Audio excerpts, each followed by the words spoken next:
On va parler d'immobilier. Tiens, notre capacité d'achat immobilière décline.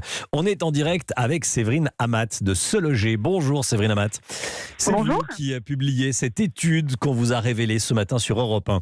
Notre capacité d'achat recule, mais de combien exactement ?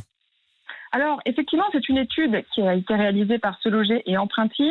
En 6 ans, la capacité d'achat recule de près de 12%. Donc, ce qui est quand même considérable. C'est beaucoup. C'est concrètement sur un appartement de 100 mètres carrés, on perd 12 mètres carrés, c'est ça ? C'est ça, en gros. Aujourd'hui, les Français achètent rarement un bien immobilier sans passer par la case crédit. 80% passeront par un emprunt. Et il faut savoir que les 2/3 de la mensualité de remboursement se basera avant tout sur le montant du prix du bien et que le tiers restant sera composé d'autres frais comme les coûts de l'assurance, les intérêts de crédit ou les droits de mutation. C'est donc la hausse des prix de l'immobilier qui explique la hausse globale de ces mensualités. En 6 ans, selon le baromètre des prix LPI Se Loger, les prix dans 34 villes de France de plus de 100 000 habitants ont augmenté de plus de 11%. Oui, entendez bien. Et on note même des augmentations encore plus poussées dans le Grand Ouest, notamment avec Angers plus 56%, Brest plus 39%, Rennes plus 46%, Nantes 48% ou encore Bordeaux 49%. Villeurbanne n'est pas en reste avec 40% et Paris non plus avec 36% d'augmentation des prix en 6 ans. Quel est le prix moyen d'une maison, d'un appartement en France ? 265 500 € dans l'ancien. Ah oui.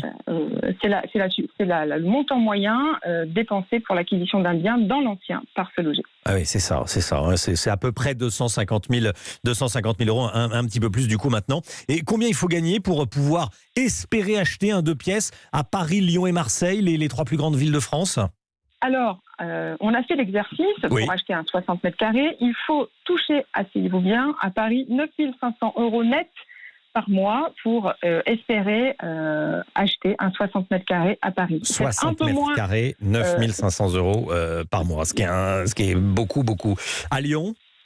À Lyon, c'est nettement moins. On est à 7 200 et à Marseille, 5 400. Donc des prix qui sont en deçà, mais des mensualités qui restent quand même plus importantes que ce qu'elles ne pouvaient l'être il y a 6 ans. Alors, cette IPC, l'immobilier tout compris, cet indicateur réalisé par Se Loger et Empruntis, il y a quand même une bonne nouvelle, c'est qu'il y a des villes où on gagne du pouvoir d'achat.